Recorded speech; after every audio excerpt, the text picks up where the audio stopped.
Hello दोस्तों, कैसे हैं आप लोग। फिर से स्वागत करता हूं केमिस्ट्री के एक और नए वीडियो में।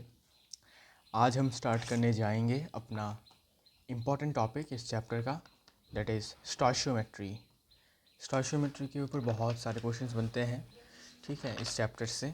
और हमें स्टॉइचियोमेट्री को अच्छा खासा अपना स्ट्रॉन्ग बनाना होता है, ठीक है। लेकिन उससे पहले हमें कुछ डेंसिटी टर्म्स के बारे में भी पता होना ज़रूरी है, ठीक है। कुछ डेंसिटी टर्म्स हैं अपने पास। एब्सोल्यूट डेंसिटी, रिलेटिव डेंसिटी के 3 टाइप्स हैं जो हमें पढ़ने हैं इस चैप्टर में, ठीक है। चलिए स्टार्ट करते हैं फिर।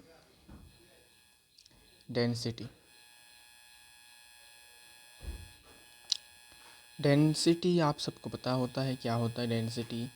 डेंसिटी का मतलब होता है मास पर यूनिट वॉल्यूम, मतलब कितना मास प्रेजेंट है पर यूनिट वॉल्यूम में, ठीक है, उसको हम डेंसिटी कहते हैं। अब कुछ इम्पोर्टेंट कन्वर्शंस आप याद रख सकते हैं, ज़रूरत पड़ सकता है, जैसे कि 1 मीटर क्यूब 1000 लीटर के बराबर होता है, ठीक है। और 1 सेंटीमीटर क्यूब 1 ml के बराबर होता है। और इसको हम सीसी भी कहते हैं, क्यूबिक सेंटीमीटर, सीसी, ओके। और और क्या है जो याद रखने के लायक है। हाँ, ये आपका 1 लीटर के बराबर होता है, ठीक है। अच्छा, एक्चुअली 1 लीटर नहीं होगा ये, ठीक है, सॉरी गलत बोल दिया। आप चाहें तो यहाँ से इस वाले कन्वर्शन और यूनिट वाले टेबल से आप देख सकते हैं, ठीक है। ये मैंने एक बुक से पिक्चर लिया, ठीक है, आई गेस RS अग्रवाल का था। खैर कोई बात नहीं, आप इसको देख सकते हैं, यहाँ पर सारे कन्वर्शंस हैं ऑलरेडी। और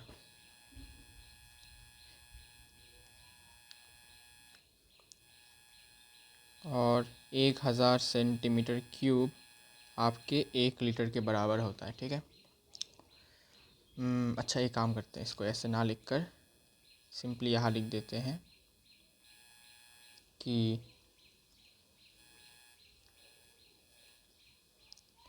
1 decimetre cube equal to 1000 centimetre cube and this is equal to 1 litre, ठीक है। जो इम्पोर्टेंट है वो मैं लिख रहा हूँ, लेकिन बाकी आपको ये सब भी थोड़ा सा याद रख सकते हैं, अगर तो याद रखेंगे, ठीक है। अच्छा, ज़रूरत पड़ेगा, ठीक है, कन्वर्शंस। इसके बाद there are 2 types of density terms basically, absolute density and relative density. Absolute density वही डेंसिटी है जो हम बचपन से पढ़ते आ रहे हैं, मास पर यूनिट वॉल्यूम, ठीक है, उसमें कोई चेंज नहीं है, वो है हमारा एब्सोल्यूट डेंसिटी निकालने का फॉर्मूला या फिर तरीका। सो लिखते हैं भाई, बेसिकली टाइप्स ऑफ डेंसिटी में मैंने बोला आपको कि पहले आपका आता है एब्सोल्यूट डेंसिटी, जिसको आप बचपन से पढ़ते आ रहे हैं, एब्सोल्यूट डेंसिटी। दूसरा है रिलेटिव डेंसिटी। रिलेटिव डेंसिटी का मतलब होता है किसी के रेस्पेक्ट में, ठीक है, किसी एक और सब्सटेंस के रेस्पेक्ट में, किसी एक और सब्सटेंस के डेंसिटी के रेस्पेक्ट में हमारे गिवन सब्सटेंस का डेंसिटी कितना है, उसको हम रिलेटिव डेंसिटी के नाम से जानते हैं। अब इसके 3 बेसिकली टाइप्स होते हैं फिर से रिलेटिव डेंसिटी के, उसके बारे में हम बात करेंगे। और एब्सोल्यूट डेंसिटी आपको पता है, absolute density is nothing but absolute density is mass upon volume, ठीक है, मास अपॉन वॉल्यूम, सिंपल। और इसका यूनिट आपको पता है केजी पर मीटर क्यूब या फिर ग्राम पर सेंटीमीटर क्यूब होता है। अच्छा, और रिलेटिव डेंसिटी के फिर से 3 टाइप्स होते हैं, तो इसको हम ब्रॉड क्लासिफिकेशन कर सकते हैं फिर से। रुको, रिलेटिव डेंसिटी, तो रिलेटिव डेंसिटी के 3 टाइप्स है बेसिकली, जो हमें इस चैप्टर में थोड़ा बहुत जानना ज़रूरी है, ठीक है। पहला क्या है, पहला है स्पेसिफिक ग्रेविटी। स्पेसिफिक ग्रेविटी, ठीक है। क्या है स्पेसिफिक ग्रेविटी, इसके प्रॉपर्टीज़ क्या है, इंपॉर्टेंट फैक्ट्स क्या है, वो सब मैं बताऊंगा। स्पेसिफिक ग्रेविटी को शॉर्टकट में SPGR लिखते हैं, ठीक है, एब्रीविएशन। और इसका फॉर्मूला क्या है वो देखते हैं। तो SPGR equal to density of the given substance, जो सब्सटेंस गिवन है उसका density, density of the given substance divided by density of water at 4 degrees Celsius. Density of water, that is H2O, at 4 degree Celsius. अब तुम्हारे दिमाग में आ सकता है कि भाई 4 डिग्री सेल्सियस में ही क्यों पानी का डेंसिटी लिया जा रहा है। बिकॉज 4 डिग्री सेल्सियस में ही पानी का डेंसिटी सबसे मैक्सिमम होता है, समझे। इसलिए 4 डिग्री सेल्सियस में हमें पानी का डेंसिटी लिया जाता है। और एक मज़े की बात यह है कि पानी का जो डेंसिटी होता है at 4 degree Celsius is nothing but 1 gram per ml, ठीक है, या फिर 1 ग्राम पर cc भी लिख सकते हो, ठीक है। तो बेसिकली देखा जाए तो डेंसिटी जो है वाटर का at 4 degree Celsius is nothing but 1 gram per ml, 1 gram per centimetre cube भी बोल सकते हो, या फिर 1 ग्राम पर cc भी कह सकते हो, ठीक है। अच्छा, तो बेसिकली ये जो आपका वैल्यू है ये आपका 1 ग्राम पर ml है, या फिर इसको आप 1 ग्राम पर सेंटीमीटर क्यूब लिख सकते हैं, या फिर आप इसको 1 ग्राम पर cc भी लिख सकते हैं, इसका वैल्यू एट 4 डिग्री सेल्सियस। तो बेसिकली इसका अगर हम देखें तो एक्चुअल जो फॉर्मूला बन जाता है वो है SPGR equals to density of the given substance, density of the given substance divided by 1 gram per centimetre cube, या फिर जो भी 1 ग्राम पर ml, 1 ग्राम पर cc, कुछ भी लिख सकते हो, 1 ग्राम पर cc या फिर 1 ग्राम पर ml भी लिख सकते हो, ठीक है। अब बेसिकली SPGR जो है इसका जो वैल्यू है वो एब्सोल्यूट डेंसिटी के बराबर ही आता है, ठीक है। लेकिन एक इम्पॉर्टेंट बात ये है कि it is a unitless quantity. Specific gravity is a unitless quantity, क्यों? बिकॉज भाई नीचे भी डेंसिटी ऊपर भी डेंसिटी, तो यूनिट यूनिट कैंसिल हो जाता है, सेम यूनिट होता है। तो बेसिकली अब हम देखेंगे थोड़ा सा कि भाई ऊपर density of the given substance है, और density of the given substance का फॉर्मूला क्या होता है, एब्सोल्यूट डेंसिटी का फॉर्मूला होगा यहाँ पर, जो कि होगा मास अपॉन वॉल्यूम। इसका कुछ ना कुछ यूनिट होगा, अगर ग्राम पर सेंटीमीटर क्यूब में होगा तो नीचे भी वाटर का 1 gram per centimetre cube cancel हो जाएगा, और 1 से डिवाइड करने के बाद तो भाई सेम वैल्यू रह जाएगा। तो बेसिकली यहाँ पर SPGR equivalent to absolute density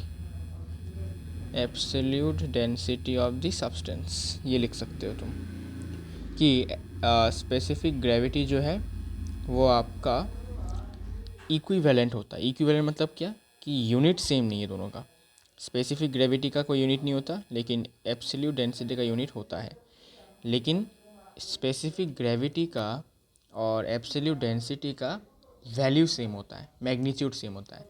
जैसे कि सपोज़ मैंने लिखा कि एक सब्सटेंस है जिसका डेंसिटी सपोज़ 1.29 ग्राम पर सेंटीमीटर क्यूब है, it is the absolute density. लेकिन जब मैं बोलूँगा कि स्पेसिफिक ग्रेविटी बताओ, तब तुमको बस 1.29 बोलना होता है, यूनिट नहीं होता, समझे। तो मैग्नीट्यूड इन दोनों का सेम ही होता है, स्पेसिफिक ग्रेविटी का और एब्सोल्यूट डेंसिटी का। बिकॉज स्पेसिफिक ग्रेविटी के फॉर्मूले में एब्सोल्यूट डेंसिटी हमें निकालना होता है, देखो, ठीक है, न्यूमरेटर में। अच्छा, तो मैं इसको लिख देता हूँ कुछ ऐसे कि ये आपका है एब्सोल्यूट डेंसिटी, एब्सोल्यूट डेंसिटी। ठीक है भाई, तो ये एक इम्पॉर्टेंट बात है जो आपको याद रखनी है कि स्पेसिफिक ग्रेविटी आपके एब्सोल्यूट डेंसिटी के इक्विवेलेंट होता है, मतलब मैग्नीट्यूड सेम। लेकिन एक और बात, it is specific gravity has no units. ठीक है, स्पेसिफिक ग्रेविटी के कोई यूनिट्स नहीं होते। whereas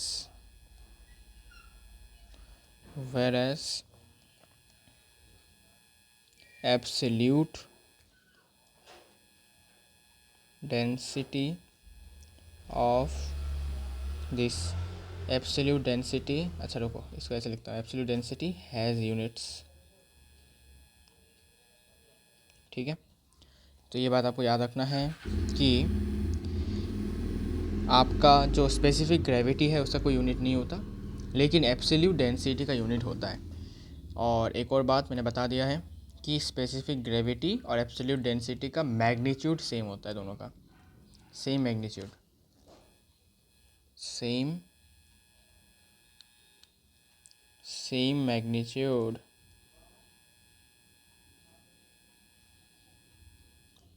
ठीक है, दोनों का मैग्नीट्यूड सेम होता है, वैल्यू सेम होता है सिंपली। ठीक है, तो ये कुछ इंपॉर्टेंट बातें हैं जो आपको याद रखनी है। ठीक है, गॉट इट। अच्छा, तो ये था आपका स्पेसिफिक ग्रेविटी। तो इसका फॉर्मूला कौन सा है? इसका फॉर्मूला ऊपर वाला आप लिख सकते हो। ठीक है, इसको मैं थोड़ा मार्क कर देता हूँ आप लोगों के लिए,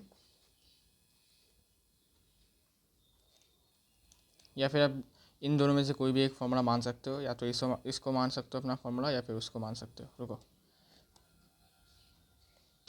मोटे इंक से इसको मार्क कर देता हूँ। अरे ऐसे, बस ये लो, ये आपका स्पेसिफिक ग्रेविटी का फॉर्मूला हो गया। आगे बढ़ते हैं। आगे है आपका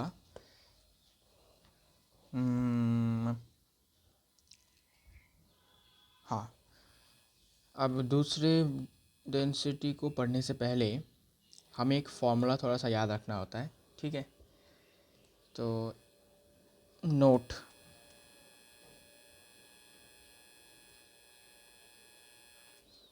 ये है कि एक फॉर्मूला आपने शायद कहीं ना कहीं तो देखा होगा, सुना होगा कि P V equals to N R T.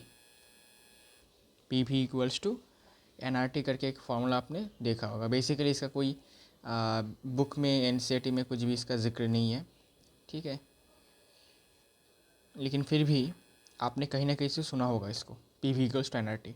तो इसको लिए एक्चुअली ये आप यू कैन से कि हमने मोल्स में देखा था, मोल कॉन्सेप्ट में, कि अगर 1 मोल हम ले लेते हैं किसी भी गैस का, 1 मोल ऑफ ए गैस, तो वो कितना वॉल्यूम ऑक्यूपाई करता है? इट ऑक्यूपाइज 22.4 लीटर या फिर 22.7 लीटर।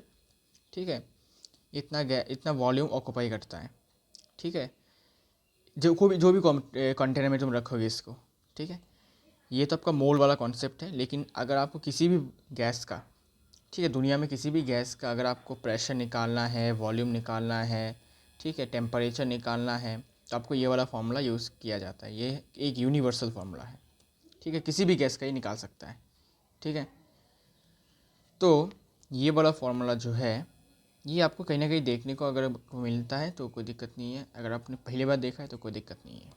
ठीक है, इसका बेसिकली चैप्टर में कोई जिक्र नहीं है, लेकिन हमें थोड़ा बहुत इसके बारे में थोड़ा सा जानना होगा कि क्या चीज़ है ये, है ना।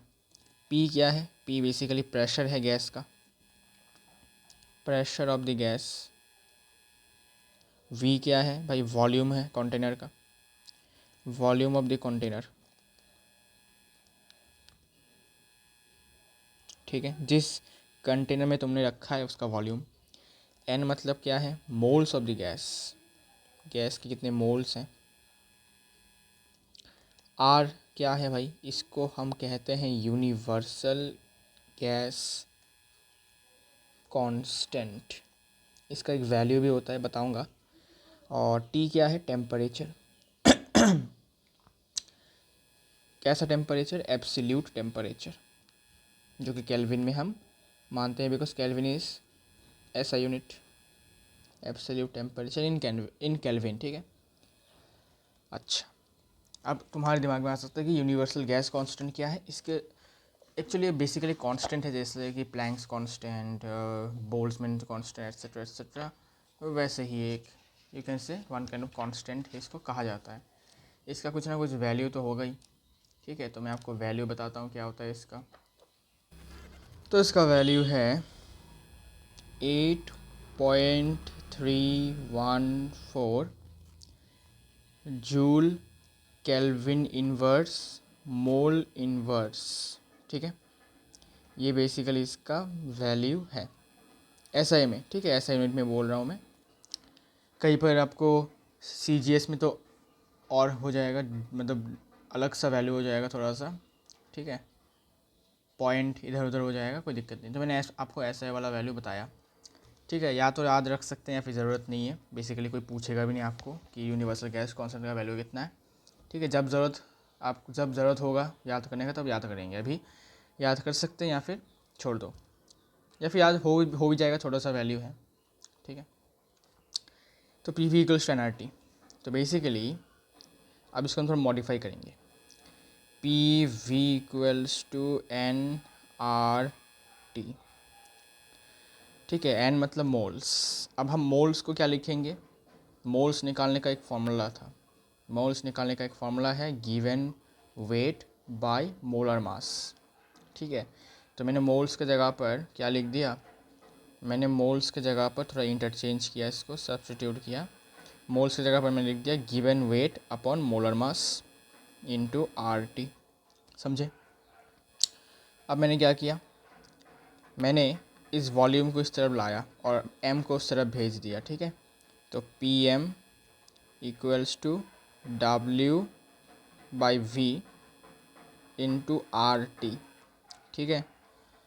इसके बाद मैंने क्या किया, मैंने आर टी को भी इस तरह भेज दिया नीचे, ठीक है, क्रॉस मल्टीप्लाई करके। तो इसको मैं P M by R T लिख देता हूँ, P M by R T, ठीक है। इसके बाद देखिए, इसके बाद ये जो W बाई V है, ये क्या है, W मतलब तो बेसिकली वेट और मास सेम ही होता है केमिस्ट्री में, ठीक है। तो ये है मास डिवाइडेड बाई ये है वॉल्यूम। कुछ जाना पहचाना लग रहा है भाई ये तो, हाँ जी, ये तो आपका एब्सोल्यूट डेंसिटी है, मास अपॉन वॉल्यूम। तो बेसिकली थोड़ा अरेंज करके लिखने के बाद हमें पता चला कि density equals to mass upon volume या फिर weight upon volume equal to P M upon R T, ठीक है।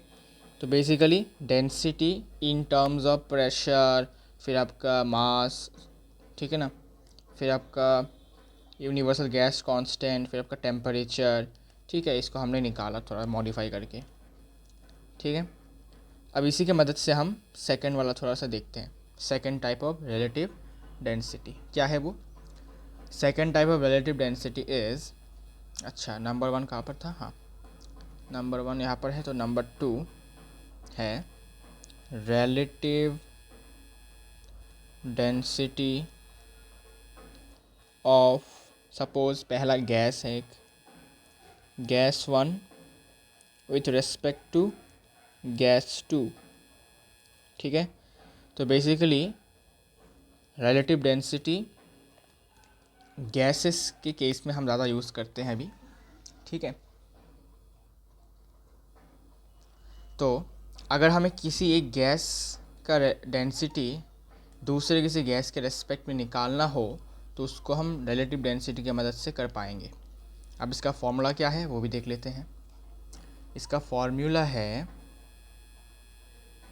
रिलेटिव डेंसिटी, आर डी लिख देता हूँ, equals to density of gas 1 density of gas 1 divided by density of gas 2, density of gas 2, ठीक है।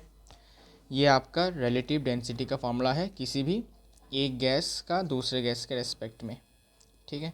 ये इसका फॉर्मूला होता है निकालने का। अब बेसिकली इसको हम थोड़ा मॉडिफाई करेंगे। कैसे? बिकॉज हमें density of gas 1 in terms of pressure, फिर आपका मास, यूनिवर्सल गैस कांस्टेंट और टेम्परेचर हमें निकालना आता है। तो अगर हम मान लेते हैं कि गैस 1 का जो डेंसिटी है, ठीक है, वो P1M1 डिवाइडेड बाय R तो कांस्टेंट है और T1 मान लेते हैं। ये आपका पहला गैस का क्या है, डेंसिटी है, डिवाइडेड बाय दूसरे गैस का डेंसिटी में P2M2 T2 मान लेता हूँ। P2M2 R तो कांस्टेंट है, ठीक है, और टेम्परेचर को T2 मान लिया, ठीक है। तो बेसिकली ये आपका फॉर्मूला बन जाएगा relative density of one gas with respect to another gas, ठीक है। ये आपका फॉर्मूला बन जाता है। इसको आप सिंप्लीफाई कर सकते हैं, लेकिन ऐसे भी रख सकते हैं, ठीक है। ये आपका एक फॉर्मूला बन जाएगा, ठीक है। लेकिन इस चैप्टर में आपको ये वाला फॉर्मूला कहीं पर भी यूज़ करने को नहीं मिलेगा। Why so? बिकॉज इस चैप्टर में आपको सिमिलर कंडीशन वाले केसेस ही आपको देंगे, ठीक है। अब सिमिलर कंडीशन मतलब कैसा? सिमिलर कंडीशन का मतलब आपको प्रेशर और टेम्परेचर सेम देंगे, ठीक है। तो एक और इम्पॉर्टेंट बात लिखिए अभी। इम्पॉर्टेंट बात ये है, स्टार देकर लिखिए। अब अगर मैं सिमिलर कंडीशंस लिख दूँ, under similar conditions of pressure and temperature,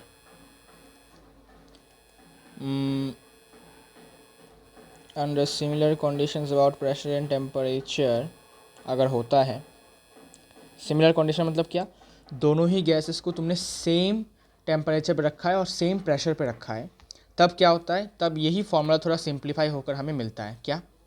अब देखो, प्रेशर और टेम्परेचर सेम है, तो P1 P2 cancel, T1 T2 क्या हो जाएगा? कैंसिल, ठीक है। अल्टीमेटली R और R भी कैंसिल, बिकॉज दोनों का वैल्यू सेम होता है, कांस्टेंट है। अल्टीमेटली तुमको मिल जाएगा M1/M2 मिल जाएगा, ठीक है। अच्छा एक काम करते हैं, इसको थोड़ा हम और सिंप्लीफाई कर देते हैं, ठीक है। इस वैल्यू को सिंप्लीफाई कर देते हैं।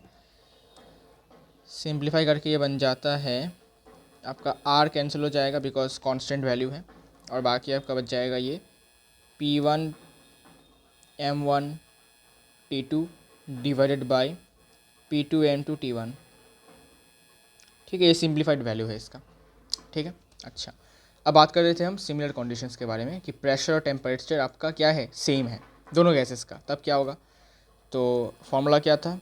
P1M1 T2 divided by P2M2 T1। This is your relative density, this is your relative density का फॉर्मूला। अब बेसिकली जब तुम्हारा प्रेशर और टेम्परेचर सेम होगा, ठीक है, तब ये इक्वल हो जाएंगे, और इक्वल होने के वजह से हम इसको कैंसिल कर देंगे, और अल्टीमेटली हमारे पास रिलेटिव डेंसिटी का एक और फॉर्मूला मिल जाएगा, that is molar mass of gas 1 divided by molar mass of gas 2, ठीक है। तो basically relative density of gas 1 with respect to gas 2 is nothing but M1/M2, ठीक है। और ये कब यूज़ करेंगे? जब सिमिलर प्रेशर और टेम्परेचर की बात होगा, और बेसिकली इस चैप्टर में आपको यही फार्मूला यूज़ करना है, because different formula different temperature, ठीक है, ऐसा क्वेश्चंस नहीं है इस चैप्टर में। ज़्यादातर क्वेश्चन सिमिलर कंडीशंस वाली हैं, तो आपको बस दोनों गैसेस के मोलर मासेस का रेशियो कर देना है, वही होगा रिलेटिव डेंसिटी, समझे। अगर आपको डाउट है M1 M2 क्या है, M1 M2 कुछ भी नहीं है, बस मोलर मासेस है, ठीक है। Molar mass of gas 1, molar mass of gas 1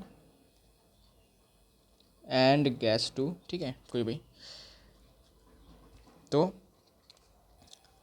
general formula ये है, अगर आपका प्रेशर गिवन है, टेम्परेचर गिवन है दोनों गैसेस का, और अगर कुछ भी गिवन नहीं है तो आपको बस समझ लेना है कि सिमिलर कंडीशन वाला क्वेश्चन है, उसमें आपको बस मोलर मासेस का रेशियो कर देना है, वही होगा रिलेटिव डेंसिटी। बहुत आसान, ठीक है।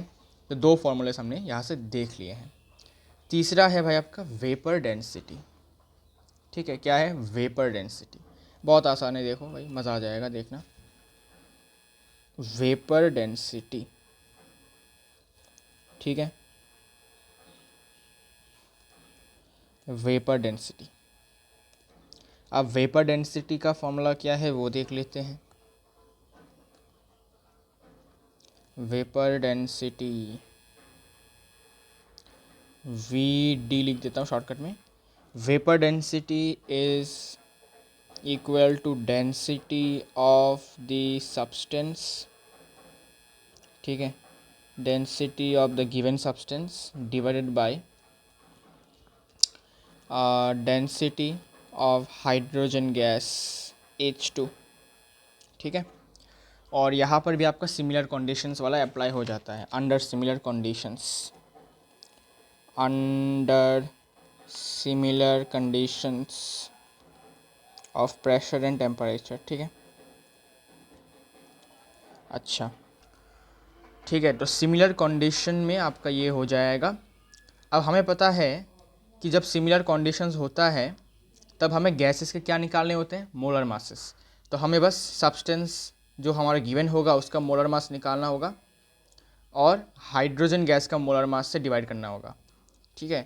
तो अगर हम देखें तो हाइड्रोजन गैस का मोलर मास कितना है, ठीक है। तो बेसिकली 2 ग्राम होगा, ओके, 2 ग्राम। तो basically V D means vapour density is the, it will be molar mass of, अच्छा मोलर मास ऐसे लिख देता हूँ, मोलर मास ऑफ सब्सटेंस जो गिवन रहेगा क्वेश्चन में डिवाइडेड बाय 2 हो जाएगा, ठीक है। या फिर इसको ऐसे लिख सकते हो पहले, molar mass of hydrogen gas, ठीक है। तो बेसिकली हाइड्रोजन गैस का मोलर मास हमें पता है 2 होता है। तो वेपर डेंसिटी का फॉर्मूला क्या हो गया? वेपर डेंसिटी का फॉर्मूला है बस जो क्वेश्चन में गिवन रहेगा उस सब्सटेंस का आपको मोलर मास 2 से डिवाइड कर देना है। भाई वाह क्या बात है, कितना आसान सा फॉर्मूला बन गया, ठीक है। वेरी वेरी इजी फॉर्मूला यहाँ पर हमारा बन गया, ठीक है।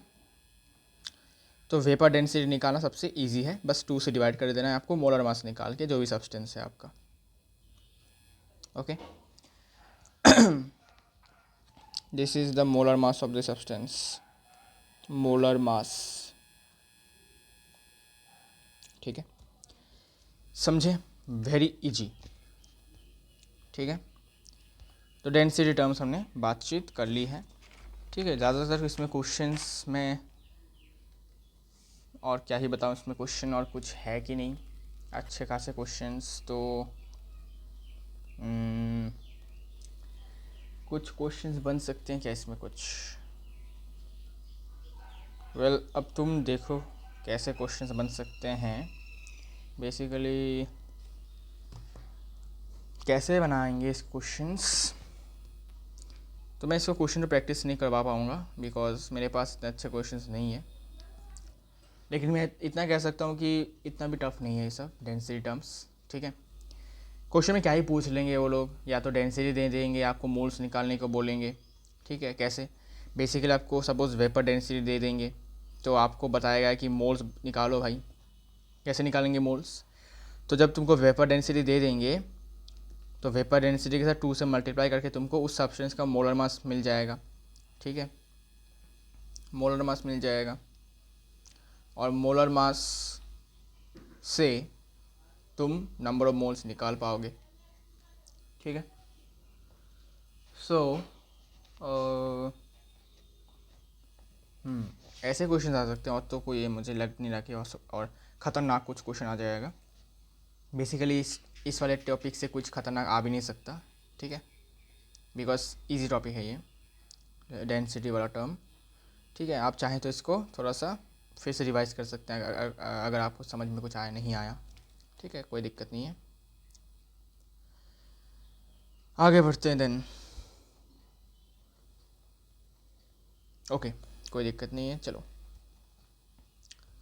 अब कुछ करे क्या, क्वेश्चन तो नहीं होगा, क्वेश्चन तो इसमें से कुछ अच्छे क्वेश्चंस नहीं है इतने ज़्यादा, तो स्टोइशियोमेट्री स्टार्ट कर देते हैं। स्टोइशियोमेट्री इज़ वेरी इंपॉर्टेंट, तो इसको स्टार्ट करते हैं।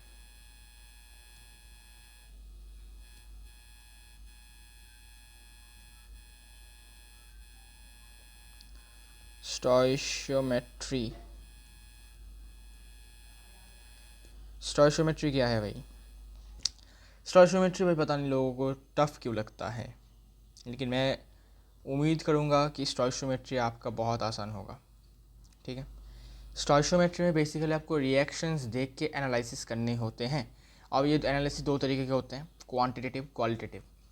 क्वांटिटेटिव मतलब जब आपको क्वांटिटी निकालना होता है, और क्वालिटेटिव जब आपको सिर्फ क्वालिटी देखना होता है कि सपोज़ एग्जांपल ले रहा हूँ। सपोज़ आपको क्वेश्चन में गिवन है कि अगर आप 100 ग्राम CaCO3 ले लेते हैं, या फिर 98 ग्राम H2SO4 ले लेते हैं, या फिर 40 ग्राम NaOH ले लेते हैं, ठीक है, तो क्या आप बता सकते हैं कि CaO यहाँ से तुम्हारा सपोज H2SO4 के साथ तुमने रिएक्ट करवाया किसी बेस को, NaOH को, तो बेसिकली कितने मोल्स आपके NaCl बनेंगे, सॉरी NaCl नहीं, Na2SO4 बनेंगे, और कितने मोल्स वाटर बनेंगे। ठीक है, तो बेसिकली ऐसे ही क्वेश्चंस बनते हैं। अब ये क्वेश्चन थोड़ा घुमा के उधर उधर करके देंगे, लेकिन आपको घबराना नहीं है भाई। चलो देखिए, स्टोइशियोमेट्री में अगर मैं एक एग्जांपल लेता हूँ, जैसे कि 2A + 5B gives 7C। ठीक है, कुछ भी हो सकता है एलिमेंट्स, ठीक है, ABC कुछ भी हो सकता है, लेकिन ईजीनेस के लिए मैंने सिर्फ इनको ABC माना है। तो बेसिकली क्वेश्चन में आपको सबसे पहले first step is to balance the chemical reaction. अगर आप केमिकल रिएक्शन को बैलेंस नहीं करेंगे तो आपका आंसर कभी भी नहीं आएगा। ठीक है, बिकॉज आपको बैलेंस करना ही होगा। बैलेंस नहीं करोगे तो आपको एग्जैक्ट पता नहीं चलेगा, ठीक है, कि रिएक्शन में कितने मोल्स हो रहे हैं, खर्च हो रहे हैं, कितने मोल्स जा रहे हैं, है ना। So basically suppose reaction balance करने के बाद कुछ ऐसा आ गया है। नाउ इसको हम रीड कैसे करते हैं? रीड करने का एक स्पेशल तरीका होता है। क्या तरीका?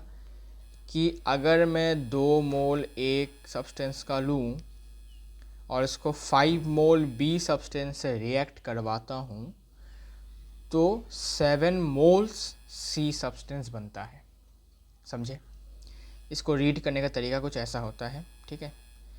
2 mole of A 2 mole of A reacts with 5 mole of B to give 7 mole of C। ठीक है, तो 2 मोल ए का रिएक्ट करता है 5 मोल बी के साथ, जिससे कि 7 मोल सी बनता है। इसको एक तो भाई इसको रीड करने का तरीका ऐसा है। दूसरा तरीका है कि 2 मोल्स ऑफ ए सब्सटेंस से डायरेक्ट तुम बता सकते हो कि 7 मोल्स ऑफ सी सब्सटेंस बनता है, ऐसे भी कह सकते हो। 2 mole of A produces 7 mole of C, ऐसे भी कह सकते हो। या फिर ऐसे भी कह सकते हो कि 5 moles of B produces 7 mole of C, ऐसे भी लिख सकते हो, इंडिविजुअली भी लिख सकते हो। ठीक है, तो रिएक्शन को पढ़ने का तरीका, रीड करने का तरीका कुछ ऐसा होता है, समझे। और ये जो आपको सामने 2, 3, 5, 7 कुछ भी दिख रहा है, इसको हम कहते हैं स्टोइशियोमेट्रिक कोएफिशिएंट, जो आप मैथ्स में करते हो। ठीक है, जैसे कि ax² + bx + c, इसको हम क्या कहते हैं? कोएफिशिएंट ऑफ x², इसको कहते हैं कोएफिशिएंट ऑफ x। ठीक है, वैसे ही ये आपके स्टोइशियोमेट्रिक कोएफिशिएंट्स होते हैं। ठीक है, स्टोइशियोमेट्रिक कोएफिशिएंट्स।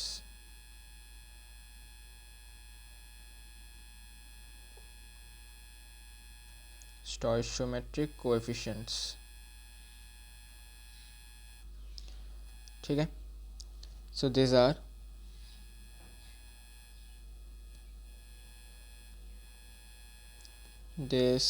stoichiometric coefficients.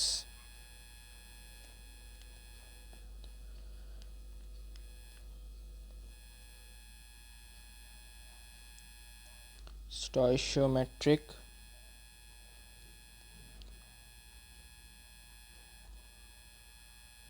कोएफिशिएंट, ठीक है। इनको हम स्टोइशियोमेट्रिक कोएफिशिएंट्स कहते हैं, याद रहेगा भाई।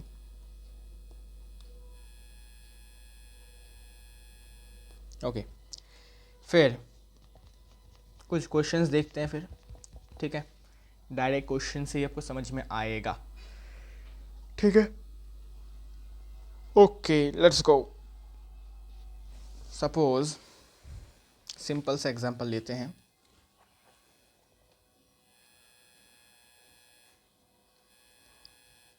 रुको, hydrogen gas plus oxygen gas gives water, ठीक है।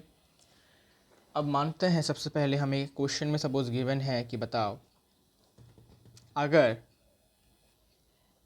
If 5 moles of H2 is taken, then how many moles of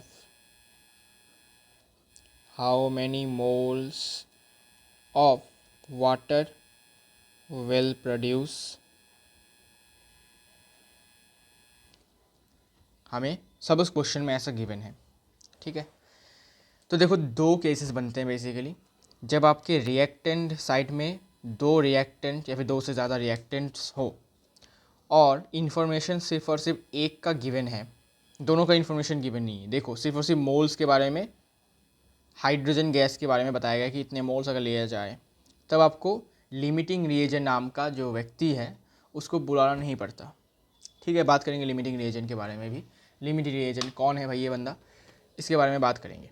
लेकिन उससे पहले बात यह है कि अगर रिएक्टेंट साइड में दो रिएक्टेंट या दो से ज़्यादा रिएक्टेंट्स हैं और इन्फॉर्मेशन सिर्फ और सिर्फ एक का गिवन है, बाकी का इन्फॉर्मेशन गिवन नहीं है मोल्स के बारे में, तो बेसिकली आपको जिसके बारे में गिवन है बस आपको उसी के साथ बातचीत करना है। देखिए कैसे। सबसे पहले टास्क क्या था? सबसे पहला टास्क है balance the equation, balance the chemical equation. तो बैलेंस कीजिएगा, तो 2 ऑक्सीजन यहाँ दीजिए, 2 ऑक्सीजन यहाँ दीजिए और 2 हाइड्रोजन यहाँ दे दीजिए, 4 हो गए, है ना। हाँ, अब बैलेंस करने के बाद हम इसको रीड कैसे करेंगे? इक्वेशन को रीड करना सीखो। हम इसको ऐसे रीड करेंगे, क्वेश्चन में क्या बोला कि हाइड्रोजन से कितने वाटर के मोल्स प्रोड्यूस होंगे। तो हम रिएक्शन को देख के पहले ये रीड करते हैं थोड़ा सा, कि हम देख रहे हैं कि 2 मोल हाइड्रोजन से हमारा 2 मोल वाटर बनता है, समझे। 2 मोल हाइड्रोजन से हमारा 2 मोल क्या बनता है? वाटर। तो उसको रीड करने का तरीका है 2 मोल H2 प्रोड्यूसेस 2 मोल, अच्छा प्रोड्यूसेस नहीं होगा, 2 मोल H2 प्रोड्यूस 2 मोल वाटर या फिर H2O, ठीक है। आपने इसको रीड किया, अच्छा, ये आपने केमिकल रिएक्शन को देख के रीड किया। ये आपका फर्स्ट टास्क है आफ्टर बैलेंसिंग द रिएक्शन। फिर आपको क्वेश्चन में झांकना है कि क्वेश्चन में क्या गिवन है। क्वेश्चन में बोला गया है कि अगर हम अभी 5 मोल ले लेते हैं हाइड्रोजन गैस का, तो कितने मोल आपके H2O के बनेंगे। तो हमने जब केमिकल रिएक्शन को रीड किया अपनी तरफ से, तो हमें केमिकल रिएक्शन ने ये बताया कि भाई अगर मैं 2 मोल H2 लूँगा तो मैं 2 मोल वाटर दूँगा। अब क्वेश्चन में क्या बोला कि अगर 2 मोल की जगह पर अब तुम अगर 5 मोल H2 लेते हो तो भाई कितने मोल्स बनेंगे? It will produce 5 mole water. कैसे किया? सिंपल सा यूनिटरी मेथड लगाया कि देखो, अगर 2 मोल H2 अगर 2 मोल वाटर बना सकता है तो यूनिटरी मेथड से 1 मोल हाइड्रोजन गैस कितना मोल बनाएगा water? 2 divided by 2 mole H2O बनाएगा। अब क्वेश्चन में गिवन है कि 5 मोल H2 ले लेते हैं, तो 5 मोल H2 गैस लिया तो ये 1 इंटू 5 मोल वाटर बनाएगा। सिंपल सा फंडा है भाई साहब, ठीक है। ऐसा होता है, ये केस 1 है जब आपका सिर्फ और सिर्फ एक इन्फॉर्मेशन गिवन रहेगा रिएक्टेंट्स का, ठीक है। तब आपको ज़्यादा कुछ झमेला नहीं करना है, तब आपको लिमिटिंग रिएजेंट, एक्सेस रिएजेंट, ये सब बातें दिमाग में ध्यान मतलब रखना ही नहीं है। सिंपल हौले हौले आपको क्वेश्चन को सॉल्व करना है, ठीक है। एक और एग्जांपल लेते हैं फिर, और भी डाउट आपका क्लियर हो जाएंगे। अगर कोई डाउट है तो, नहीं होगा मैं गारंटी दे के बता सकता हूँ, बहुत इजी टॉपिक है ना। सपोज़ मैंने लिया पोटेशियम क्लोरेट को मैंने हीट किया, ठीक है। पोटेशियम क्लोराइड को हीट किया तो बेसिकली बन गया पोटेशियम क्लोराइड प्लस O2 बन गया, गलती से C लिख दिया, मसल मेमोरी हो गया, सॉरी। तो KCl प्लस O2, ठीक है। ये आपका पोटेशियम क्लोरेट प्लस आपका मतलब ऑक्सीजन देता है, सॉरी क्या बोल रहा हूँ, पोटेशियम क्लोराइड प्लस ऑक्सीजन देता है जब तुम इसको हीट करते हो। बैलेंस करो, मैं सपोज क्वेश्चन लिख देता हूँ कि if 15 moles of O2 is produced, then how many moles of potassium chlorate is required or needed? बताइए।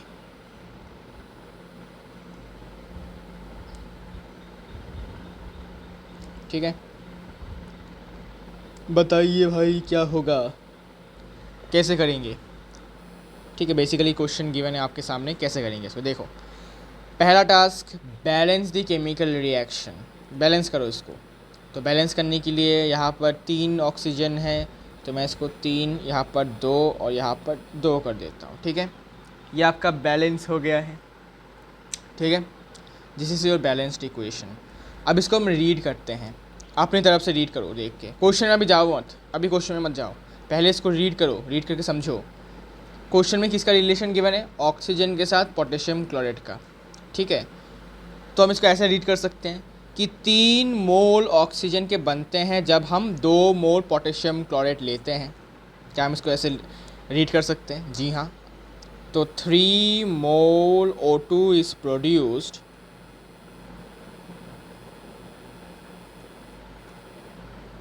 when 2 mole potassium chlorate is taken। समझे? अगर मैंने ऑक्सीजन के 3 मोल्स उठा लिए, सॉरी उठा लिए नहीं, अगर मैं ऑक्सीजन के 3 मोल्स अगर बनते हैं तो बेसिकली 2 मोल हमें पोटेशियम क्लोराइड चाहिए होता है, ठीक है। अगर हमें 3 मोल ऑक्सीजन बनाने हैं तो हमें 2 मोल पोटेशियम क्लोराइड चाहिए, समझे?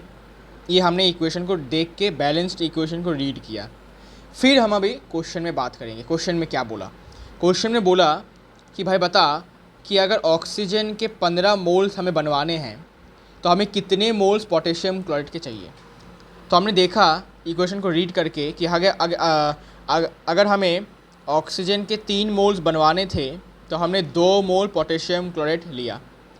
तो बेसिकली अगर हमें अभी 1 मोल ऑक्सीजन अगर हमें बनवाना है तो हमें कितने मोल्स पोटेशियम क्लोराइड चाहिए होगा? 2/3 मोल पोटेशियम क्लोराइड हमें चाहिए होगा, ठीक है। अच्छा, क्वेश्चन में कितना मोल्स गिवन है ऑक्सीजन के बनाने होंगे? 15। तो 15 मोल ऑक्सीजन को बनवाने के लिए हमें 2/3 इंटू 15 मोल पोटेशियम क्लोराइड के चाहिए होंगे, है कि नहीं? कैंसिल कर दो। तो बेसिकली 10 मोल पोटेशियम क्लोराइड हमें चाहिए होगा, जिससे कि 15 मोल ऑक्सीजन बने। समझे बेटा? ठीक है, तो ऐसे क्वेश्चंस आते हैं।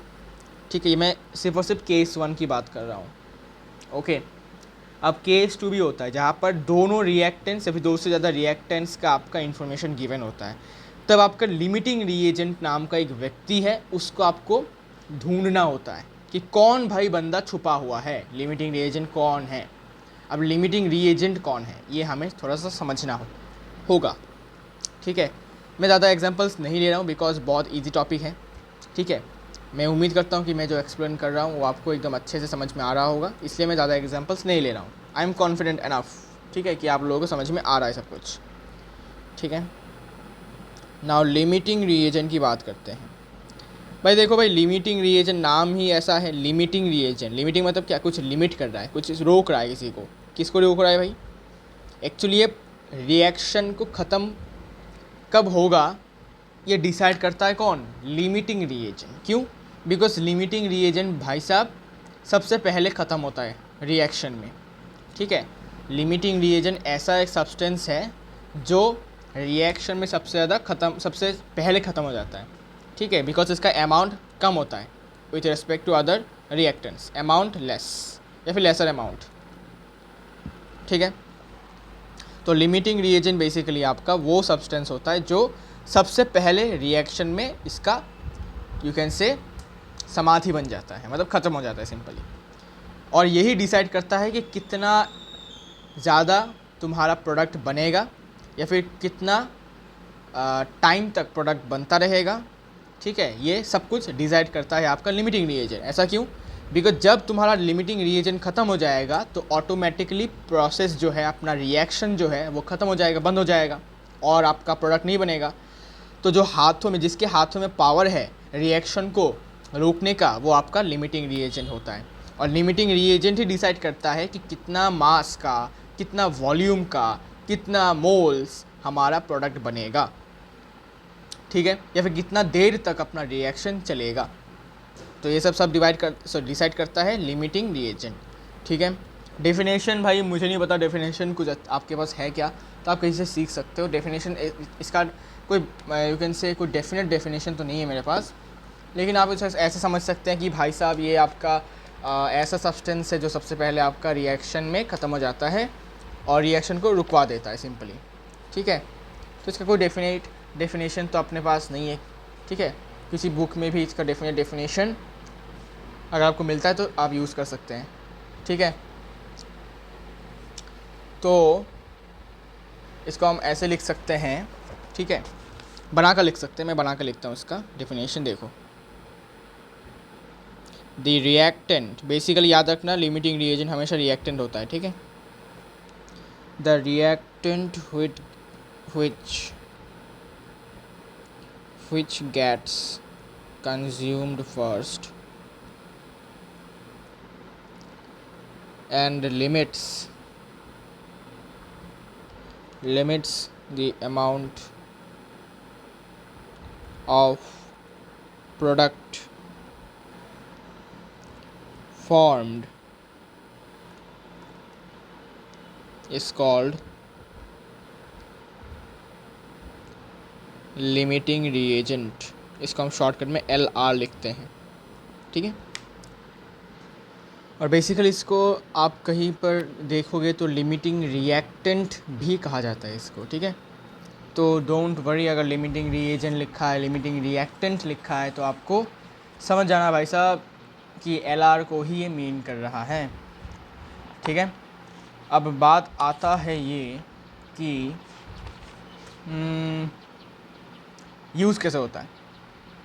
ठीक है, तो सिंपल से एक एग्ज़ाम्पल तुम ले सकते हो। क्या एग्ज़ाम्पल है? जैसे कि 2a + 5b gives 8c। ठीक है, तो क्वेश्चन में अगर गिवन है कि इसके 4 मोल्स और इसके 6 मोल्स, ठीक है, अगर लिए जाएं तो इसके कितने मोल्स बनेंगे। ठीक है, तो इसको हम कैसे निकालेंगे?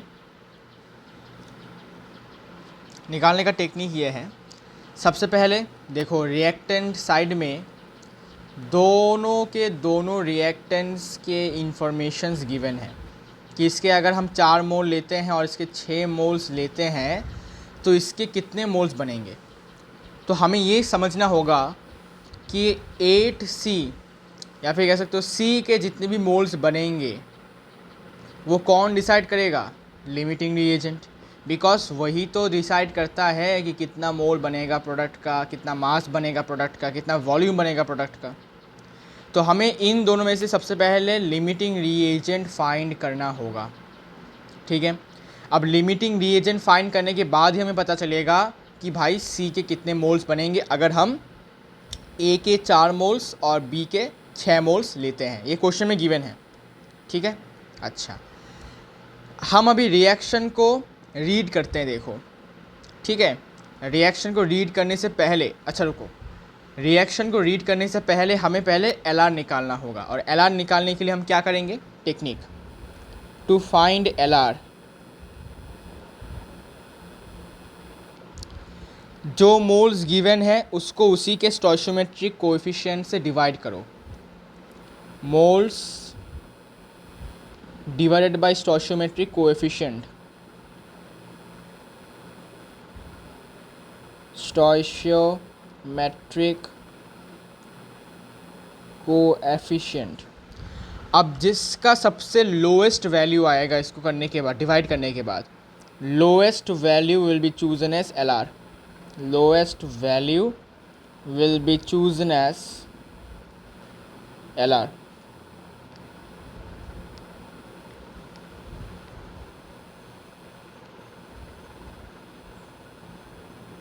ठीक है, जिसका लोएस्ट वैल्यू आएगा या फिर स्मॉलेस्ट वैल्यू आएगा, सबसे छोटा वैल्यू आएगा, उसी सब्सटेंस को लिमिटिंग रिएजेंट चूज़ किया जाएगा, ठीक है। अच्छा, तो बेसिकली इसका कितना आता है देखो, ठीक है। इसका कितना आता है, इसका आता है 4 डिवाइडेड बाई 2 आता है। और इसका कितना आता है 6 डिवाइडेड बाई 5 1.2 आता है, ठीक है। तो सबसे छोटा कौन सा वैल्यू है, सबसे छोटा ये वाला वैल्यू है 1.2। तो हमारा लिमिटिंग रिएजेंट होगा बी, समझे। तो हमारा लिमिटिंग रिएजेंट होगा और कोई नहीं बल्कि बी, ठीक है। सो हमारा बी होगा लिमिटिंग रिएजेंट। अब बात आता है कि भाई लिमिटिंग रिएजेंट तो मिल गया है, तो अब हम इसको कैसे रीड करेंगे इक्वेशन को। सबसे पहले तुमको बैलेंस्ड केमिकल इक्वेशन को रीड करना है कुछ ऐसे, क्योंकि ये हमारा एलआर है, ठीक है, ये हमारा क्या है, एलआर है। तो हमें रीड करना होगा कि अगर मैं लिमिटिंग रिएजेंट बी के 5 मोल्स लूँगा तो सी के कितने मोल्स बनेंगे, 8 मोल्स। ये हम इक्वेशन देख के बात कर रहे हैं, अभी हमने क्वेश्चन में देखा ही नहीं। तो क्वेश्चन में 6 मोल्स है, हमें बाहर में जाए, हम देखते नहीं इसको। सबसे पहले हम बैलेंस केमिकल रिएक्शन को रीड कर रहे हैं कि अगर बी के 5 मोल्स लेंगे तो सी के 8 मोल्स बनेंगे। तो अगर मैं बी का 1 मोल लूँगा तो सी के कितने मोल्स बनेंगे भाई, 8/5 मोल्स बनेंगे सी के। और क्वेश्चन में गिवन है कि 6 मोल्स ले लो भाई, तो 6 मोल्स ले लेते हैं बी के, तो कितने मोल्स बनेंगे, 8/5 इंटू 6 कितना हो जाएगा, 48/5 मोल्स बनेंगे सी के। ये हमारा आंसर हो जाएगा, समझे। तो बेसिकली क्वेश्चन को थोड़ा रीड करते हैं हम। तो क्वेश्चन को रीड करने के बाद ये समझ में आ गया है कि अगर मैं 5 मोल बी का लेता हूँ तो 8 मोल सी बनता है। तो अगर मैं 6 मोल लूँगा बी का, जो क्वेश्चन में गिवन है, तो बेसिकली 8/5 इंटू 6 सिंपल सा यूनिटरी मेथड बन जाएगा। तो इट विल बी 48/5 मोल सी बन जाएगा। ये आपका आंसर है, ठीक है, ये आपका आंसर है। अब इसको डायरेक्ट करने का भी एक टेक्निक है, ठीक है। जब तुम एलआर फाइंड कर लोगे तो तुम डायरेक्ट भी इसको कर सकते हो। कैसे डायरेक्ट करने का फॉर्मूला ये है, जो एलआर होगा वो सबसे पहले तुमको फाइंड आउट करना होगा। फाइंड आउट करने के बाद तुम डायरेक्टली सी के मोल्स निकाल सकते हो, कितने मोल्स बनेंगे। तो डायरेक्ट निकालने का फॉर्मूला ये है, जिसका निकालना है उसका स्टोइचियोमेट्रिक कोएफिशिएंट डिवाइडेड बाय जो एलआर है उसका स्टोइचियोमेट्रिक कोएफिशिएंट इनटू LR के गिवन मोल्स, जो क्वेश्चन में गिवन मोल्स है उसको मल्टीप्लाई कर दो। देखो फिर से आ गया 48/5। ठीक है, तो बेसिकली ये आपका शॉर्टकट ट्रिक है जल्दी से करने के लिए। ठीक है, ये ऑब्जेक्टिव में बहुत हेल्पफुल होगा आपके लिए। ठीक है, तो बेसिकली ये आपका शॉर्टकट है, ये आपको ऑब्जेक्टिव में यूज़ करना है, लेकिन बोर्ड्स में आपको इसी मेथड से दिखाना होगा, बड़ा मेथड है ना। ये आपका शॉर्टकट है। एक और भी क्वेश्चन करवाऊंगा, और भी क्वेश्चंस करवाऊंगा, तो आपको और भी क्लैरिटी होगा। ठीक है, देखिए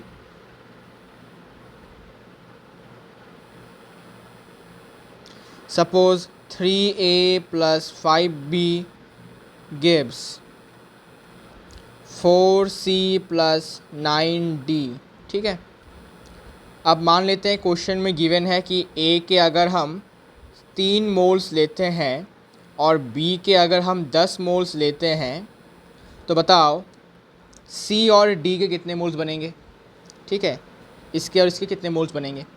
तो जब भी रिएक्टेंट्स दो हैं और दोनों की इंफॉर्मेशंस गिवन है, तो हमें लिमिटिंग रिएजेंट बताना होता है। लिमिटिंग रिएजेंट कौन है वो हमें निकालना होता है, वरना हमें पता नहीं चलेगा, है ना। तो लिमिटिंग रिएजेंट निकालने का टेक्निक बताओ क्या होता है।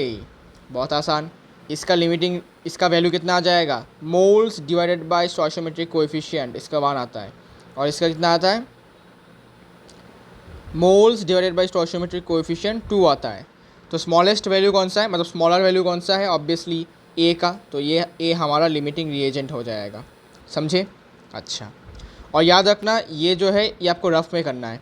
ठीक है, यहाँ पर क्या करते हैं गलती से लोग, इसको अपना मोल्स मान लेते हैं लोग, मैंने देखा है, इसको अपना 2 मोल्स मान लेते हैं कि बी का मोल 2 है, इसके बाद वो शॉर्टकट में इसके साथ मल्टीप्लाई करके आंसर गलत आ जाता है।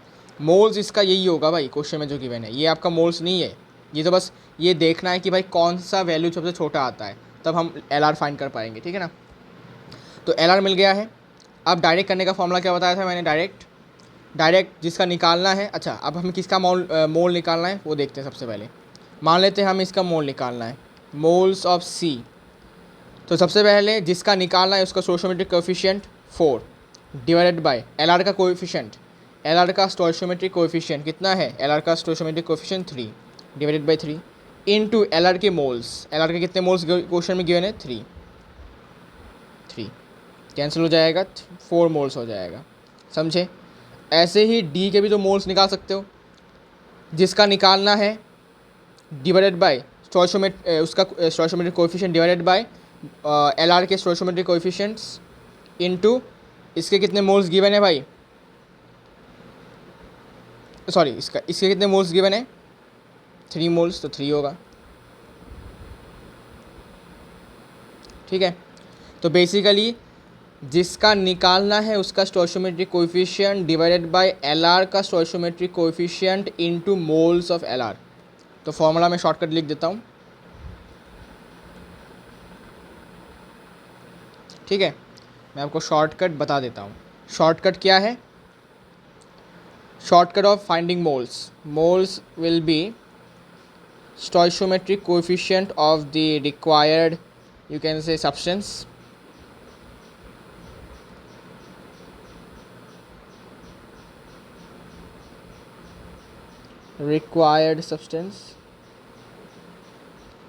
divided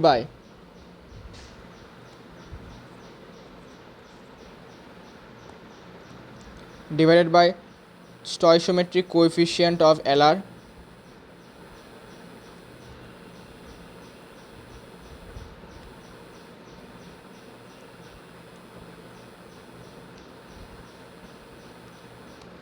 into moles of LR, given moles of LR। ठीक है, गिवन मोल्स ऑफ LR। तो ये आपका शॉर्टकट है, याद रख सकते हो, ऑब्जेक्टिव में बहुत हेल्पफुल है जल्दी से मोल्स निकालने के लिए। ठीक है,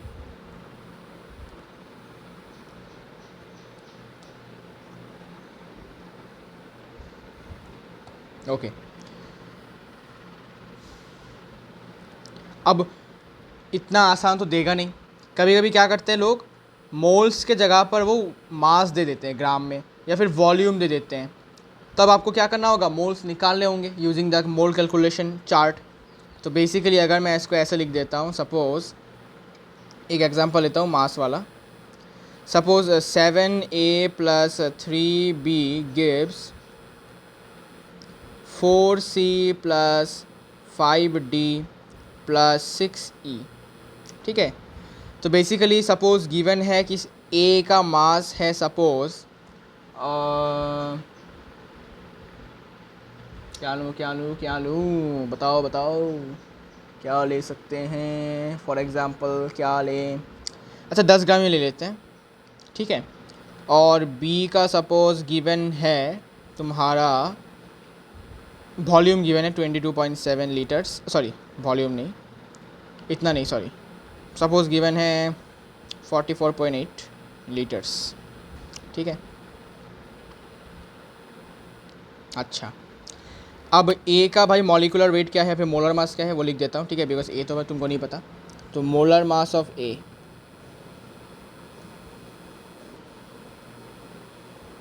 सपोज 5 ग्राम। ठीक है, अच्छा अब हमें क्या करना होगा, 10 ग्राम गिवन है, अगर वेट गिवन है, गिवन मास गिवन, अगर given mass is there then we can find the number of moles. Given mass by molar mass A का कितना है 5 ग्राम, 2 हो जाएगा। तो बेसिकली अब हमें मोल्स निकालने होंगे। तो बेसिकली इसके मोल्स क्या हो जाएंगे भाई, मोल्स हो जाएंगे given mass divided by molar mass. A का मोलर मास 5 ग्राम, तो 2 हो जाएगा इसके मोल्स। ठीक है, ये इसके मोल्स 2 हो जाएंगे। इसके बाद बी एक गैस हो सकता है। ठीक है, इसका वॉल्यूम गिवन है, इतना वॉल्यूम ऑक्यूपाई कर रहा है, तो मोल्स निकालना हमें आता है। कैसे निकालेंगे, given volume divided by molar volume. Molar volume को तुम 22.4 ले लो आसानी के लिए, कैलकुलेशन आसानी होने के लिए। n = 2 मोल्स हो जाएगा फिर से। ठीक है, इसके भी 2 मोल्स, उसके भी 2 मोल्स, वेरी गुड। एग्जांपल के लिए ऐसा दिखा रहा हूँ आपको। ठीक है, तो इसके 2 मोल बन चुके हैं। इसके बाद अब क्योंकि मोल्स हमें मिल चुके हैं तो हम अभी LR फाइंड करते हैं। ठीक है, कि लिमिटिंग रिएजेंट कौन है। तो लिमिटिंग रिएजेंट फाइंड करने के लिए टेक्निक क्या है, टेक्निक है moles divided by stoichiometric coefficient. तो 2 डिवाइडेड बाय स्टोइचियोमेट्रिक कोएफिशिएंट 7 कितना आता है देखेंगे, और सिमिलरली इसका भी moles divided by stoichiometric coefficient 3। ठीक है, 2/3 2/7। अब देखो डिनोमिनेटर जितना ज़्यादा बड़ा होता है वैल्यू उतना ज़्यादा छोटा जाता है फ्रैक्शन का। ठीक है, तो ऑब्वियसली बात है 2/7 का value will be less than 2/3। ठीक है, तो इसका वैल्यू, तो देखो बिना वैल्यू निकाले भी हम इसको फाइंड आउट कर सकते हैं। ठीक है, बिकॉज न्यूमरेटर सेम है दोनों का, तो डिनोमिनेटर जिसका बड़ा होगा तो पूरा फ्रैक्शन छोटा हो जाता है। ठीक है, तो basically it will be less value. ठीक है, तो इसका लेस वैल्यू आएगा, तो हमारा LR कौन हो जाएगा, हमारा LR हो जाएगा 7, सॉरी हमारा LR हो जाएगा A। ठीक है, this will be our limiting reagent. और लिमिटिंग रिएजेंट पता चल गया है तो हम किसी के भी मोल्स निकाल सकते हैं। ठीक है, तो इनमें से आप सबका मोल्स निकाल सकते हो। ठीक है, टेक्निक क्या है बताओ। तो C के मोल्स निकालने तो क्या करने होंगे, अगर C के मोल्स निकालने हैं तो बेसिकली जिसका निकालना है उसका stoichiometric coefficient divided by LR का stoichiometric coefficient into moles of LR। कितने मोल्स है भाई, 2 मोल्स हैं, तो मल्टीप्लाई कीजिए 8/7 मोल्स, ये आपके C के होंगे। ऐसे ही अगर आपको E के मोल्स निकालने तो क्या करेंगे, मोल्स ऑफ E, तो बेसिकली आपका गिवन जिसका निकालना है उसका stoichiometric coefficient divided by LR का stoichiometric coefficient 7 into moles of LR 2, 12/7 moles LR sorry E के हो जाएंगे। अब आप अगर आपको मोल मिल जाता है तो आप इसका वॉल्यूम भी निकाल सकते हो, मास भी निकाल सकते हो। सपोज़ मैंने मान लिया कि molar mass of C, molar mass, अच्छा मोलर मास ऑफ C नहीं E मान लेता हूँ। Molar mass of E suppose मान लेते हैं कि 10 ग्राम है, या फिर 10 नहीं 14 ग्राम से। ठीक है, तो बेसिकली इसको थोड़ा नीचे लेके जाता हूँ, जगह नहीं होगा ना। तो हमने मान लिया कि भाई मोलर मास जो है E का वो 14 ग्राम से। तो अगर मैं आपको बोलूँ कि भाई मास निकालो अभी 6, E का कितना मास होगा, तो basically mass of E will be, mass कैसे निकालते हैं, मोल्स इनटू मोलर मास। तो मोल्स इनटू मोलर मास कितना है भाई, 14 ग्राम्स में है, 2 से कैंसिल हो जाएगा 24, तो बेसिकली 24 ग्राम हो गया। ठीक है, ऐसे आपको क्वेश्चंस बहुत मिलेंगे ऐसे क्वेश्चंस। तो मैं ज़्यादा से ज़्यादा ट्राई कर रहा हूँ कि एक ही क्वेश्चन में आपको ज़्यादा से ज़्यादा कॉन्सेप्ट क्लैरिफाई मैं आपको कर पाऊँ। ठीक है, अच्छा इसके बाद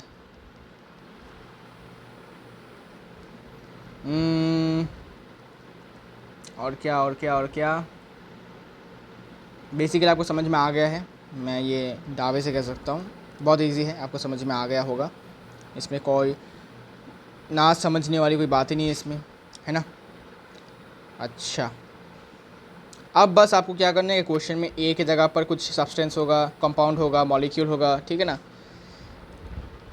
अच्छा,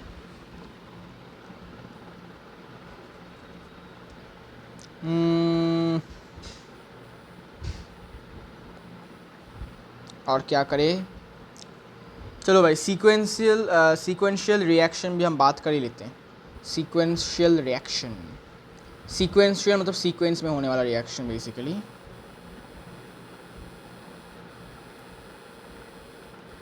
सीक्वेंशियल रिएक्शन,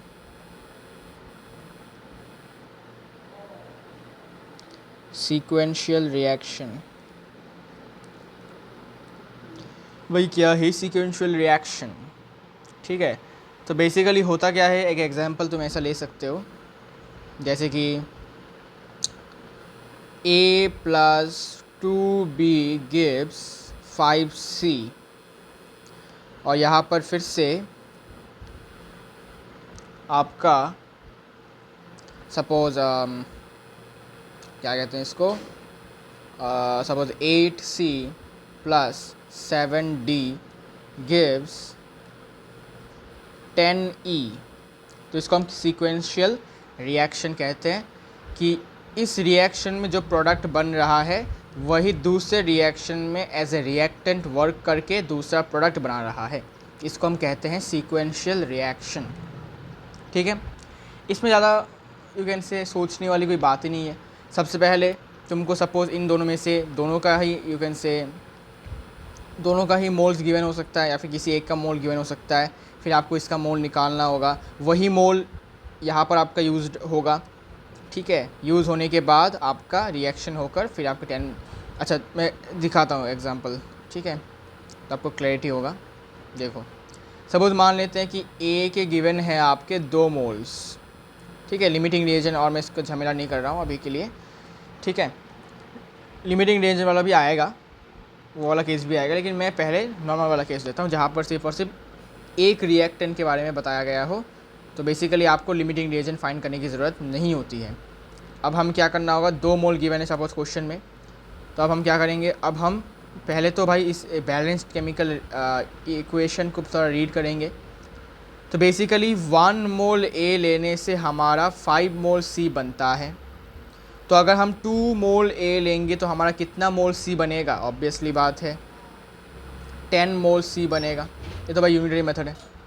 तो बेसिकली इसको हम ऐसे रीड कर सकते हैं कि 1 मोल ए लेने से हमारा 5 मोल सी बनता है। क्वेश्चन में बोला कि 2 मोल लेने को, तो 2 मोल ए लेंगे तो हमारा यूनिटरी मेथड से 10 मोल सी बन जाएगा। ठीक है, अब वही 10 मोल फिर से यहाँ पर हम लेंगे, ठीक है, सी का हम 10 मोल लेंगे और इसको डी के साथ रिएक्ट करवा कर ई निकालेंगे। अब हम फिर से इस वाले बैलेंस्ड रिएक्शन को हम रीड करेंगे कि भाई अगर सी के 8 मोल्स हम लेते तो ई के 10 मोल बन जाते। सही बात है। तो क्वेश्चन में बोला कि भाई 10 मोल लेके देखो तो कितना मोल बनेगा, ये यूनिटरी मेथड लगाएंगे सिंपल सा। चलो देखो कि अगर 8 मोल सी हम लेंगे तो 10 मोल ई बनेगा।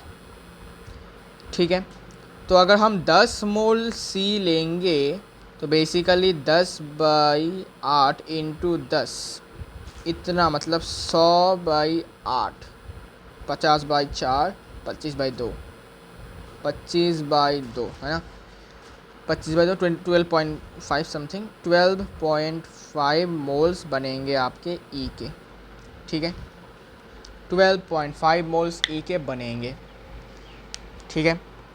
तो बस ऐसे ही क्वेश्चंस आपके आएंगे। अब हो सकता है मोल्स के जगह पर मास गिवन हो, वॉल्यूम गिवन हो, तो मोल्स निकालिए।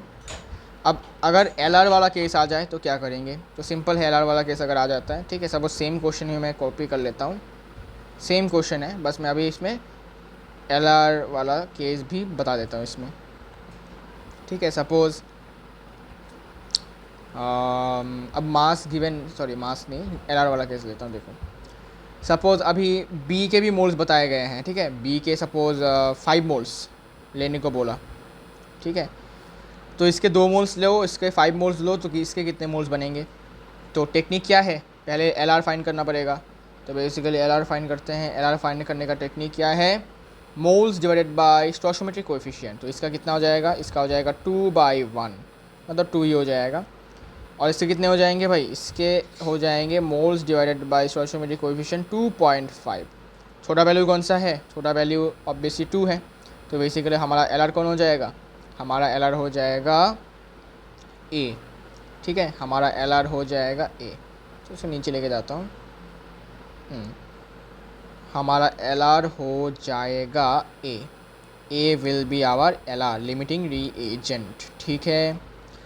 अब बस हमें इसके मोल्स निकालने तो आते हैं शॉर्टकट से, ठीक है, शॉर्टकट से निकालना आता है। कैसे, देखो इसके मोल्स कितने हो जाएंगे, मोल्स ऑफ सी, जिसके निकालने हैं उसके स्टोइचियोमेट्रिक कोएफिशिएंट डिवाइडेड बाय एलआर का स्टोइचियोमेट्रिक कोएफिशिएंट 1 इंटू एलआर के मोल्स, कितने क्वेश्चन में गिवन है 2, 10 मोल बनेंगे इसके, ठीक है, इसके 10 मोल बनेंगे। अब वही 10 मोल यहाँ पर यूज्ड होगा, ठीक है, सी के 10 मोल्स यहाँ पर यूज्ड होंगे। अच्छा, और मान लेते हैं कि डी के सपोज 8 मोल्स क्वेश्चन में गिवन है लेने को। तो अब आपको फिर से बेसिकली अब इन दोनों में से फिर से आपको एलआर निकालना होगा, ठीक है। फिर आपको पता चलेगा इसके कितने मोल्स बनेंगे। तो बेसिकली एलआर निकालने का टेक्निक आप सबको पता ही है। इसका कितना हो जाएगा भाई, 10/8 और इसका 8/7। अब तो भाई इसके वैल्यूज़ निकालने होंगे। तो 10/8 तो 1.25 समथिंग होता है, 1.25, और 8/7 1 पॉइंट समथिंग 1.14 होता है। तो छोटा वैल्यू ऑब्वियसली ये वाला है, तो डी हमारा लिमिटिंग रीएजेंट हो जाएगा, ठीक है, D is our limiting reagent. अब लिमिटिंग रीएजेंट पता है तो हम इसके कितने मोल्स बने वो निकाल सकते हैं। बताओ कितने मोल्स बनेंगे इसके, स्टोइचियोमेट्रिक कोएफिशिएंट 10 डिवाइडेड बाय एलआर का 7 इंटू एलआर के moles 8, 80/7 is the moles of E produce, ठीक है। तो बेसिकली बहुत इजी है स्टोइचियोमेट्री अभी के लिए, ठीक है। बोर्ड्स के लेवल में तो भाई ऐसे ही क्वेश्चंस आएंगे, और तो कुछ क्वेश्चंस आएंगे नहीं। या तो मोल्स की जगह पर मास दे देंगे, वॉल्यूम दे देंगे, आपको मास में निकालना होगा, कन्वर्ट करना होगा मास में, है ना।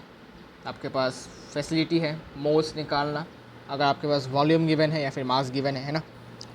ये हम पहले भी कर चुके हैं ना, बहुत पहले सीक्वेंशियल रिएक्शन आपका हो चुका है यहाँ पर। तो बेसिकली इसमें और एग्जांपल्स लेने की ज़रूरत नहीं, बिकॉज बहुत सिंपल सा टॉपिक है इसमें, ठीक है। और क्या हो सकता है, अब आपके दिमाग में आ सकता है कि भाई अगर देखा जाए कि दोनों के वैल्यू से सेम आ रहे हैं तो क्या होगा। तो इनमें से कोई भी एक आप एलआर मान सकते हैं, ठीक है, दोनों ही एलआर हो जाएंगे, तब दोनों ही एलआर हो जाएंगे। Basically suppose a + 2b gives 4c।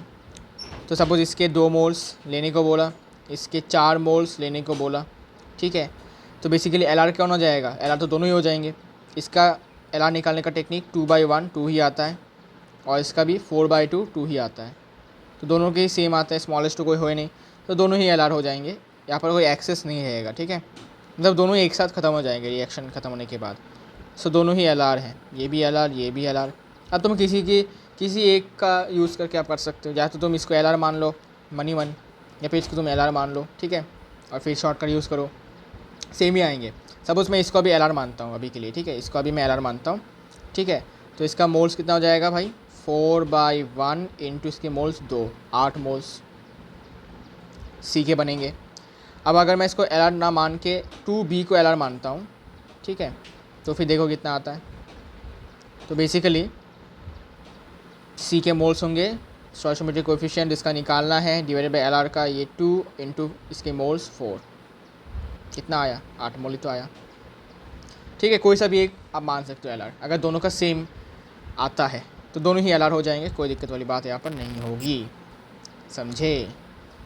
Okay, ये आपका सीक्वेंशियल रिएक्शन था। लिमिटिंग रिएजन हमने देखा, स्टोइचियोमेट्री हमने स्टार्ट किया। तो बेसिकली आज के लिए इतना ही, मिलते हैं आपके साथ नेक्स्ट लेक्चर में, तब तक के लिए take care and bye bye. And next lecture में हम बात करेंगे परसेंटेज यील्ड के बारे में, थोड़ा बहुत बात करेंगे, कुछ क्वेश्चंस देखेंगे अच्छे खासे, और then we will start our concentration terms, और यही हमारे चैप्टर का आखिरी टॉपिक होता है। इसके बाद हमारा चैप्टर कंप्लीट हो जाएगा, mole concept will be totally completed, ठीक है। सारे के सारे टॉपिक्स मैंने कवर अप कर दिए गए हैं, मतलब वो बोर्ड्स में अगर है तो मैंने इसको कवर किया है, अगर बोर्ड्स में नहीं है तब भी मैंने थोड़ा बहुत किया है कवर अप। ज़्यादातर इस चैप्टर से देखा जाए तो कुछ भी ज़्यादा यू कैन से रिमूव नहीं हुआ है कुछ भी मोल कॉन्सेप्ट से, as far as I think. सिर्फ आपका फॉर्मेलिटी नहीं है बोर्ड्स में, लेकिन मैं इसको पढ़ाऊँगा बिकॉज जेई में आता है, ठीक है। क्वेश्चंस थोड़े बहुत देखा गए हैं भाई, देखे गए हैं, इसलिए रिस्क नहीं लेंगे, थोड़ा बहुत देख लेंगे क्वेश्चंस, फिर बाद में वैसे भी जब सीरीज़ स्टार्ट होगा एडवांस का तब हमें वैसे भी फिर से देखना ही होगा, लेकिन अभी से देख के रखेंगे तो थोड़ा रिवाइज हो जाएगा फिर से, ठीक है। तो आज का वीडियो आपको कैसा लगा ज़रूर से बताइएगा, और अगर आपको आज के वीडियोस में कहीं भी कभी भी किसी भी जगह पर कोई भी डाउट होता है तो ज़रूर से कमेंट कीजिएगा, वरना मुझे पता नहीं चलेगा कि आपको कहाँ पर डाउट है या नहीं। इसी के साथ आज के लेक्चर में हमने पढ़ा density, types of density, and then stoichiometry start किया, लिमिटिंग रिएजन देखा, सीक्वेंशियल रिएक्शन देखा, ठीक है। ज़्यादा मैंने एग्जांपल्स नहीं दिए हैं बिकॉज बहुत इजी टॉपिक्स हैं, ये आप आराम से कर सकते हैं, ठीक है। आई नो कि मेरे सब्सक्राइबर्स लोग अच्छे हैं, ठीक है, अच्छे स्टूडेंट्स हैं वो लोग, तो इसीलिए उनको ज़्यादा एग्जांपल्स देने की ज़रूरत नहीं है, ठीक है, वो 1-2 एग्जांपल्स में ही सब कुछ समझ जाते हैं, ठीक है, ऐसा मैं मानता हूँ, ठीक है। एंड आई होप कि आप लोगों को कोई दिक्कत नहीं हुई है आज के वीडियो में, बिकॉज आज का टॉपिक जो है, ठीक है, इस पर बहुत सारे क्वेश्चंस बनते हैं, भर भर के क्वेश्चंस आपको मिलेंगे, किसी भी बुक में आपको मिल जाएंगे 150, 200, 300, 400 क्वेश्चंस स्टोइचियोमेट्री के ऊपर, मोल कॉन्सेप्ट के ऊपर, ठीक है। अब बहुत लोग पूछ सकते हैं कि भाई रेफरेंस बुक क्या लेना है, तो रेफरेंस बुक आप कुछ भी ले सकते हैं, लेकिन अच्छे बुक जैसे कि एन अवस्थी है, ठीक है, एन अवस्थी सर का बुक आप ले सकते हैं, फिज़िकल केमिस्ट्री का बेस्ट बुक है वो, ठीक है, जेई के लिए। तो आप उसको ख़रीद के मोल कॉन्सेप्ट वाला जो पार्ट है उसके क्वेश्चन सॉल्व करने की कोशिश कीजिए। हो सकता है कि पहले क्वेश्चंस ना बने, इसके बाद फिर से आपको रिवाइज करना है कॉन्सेप्ट्स को, फिर आपको फिर से क्वेश्चंस लगाने हैं, तो देखना क्वेश्चन ज़रूर से बनेंगे, ठीक है, बिकॉज क्वेश्चंस कॉन्सेप्ट बेस ही होंगे, ऐसा नहीं कि कॉन्सेप्ट के बाहर जाएगा कुछ भी, ठीक है। So this is all about today's video, see you all in the next video and we will discuss about the remaining portion of the chapter. So take care and bye bye.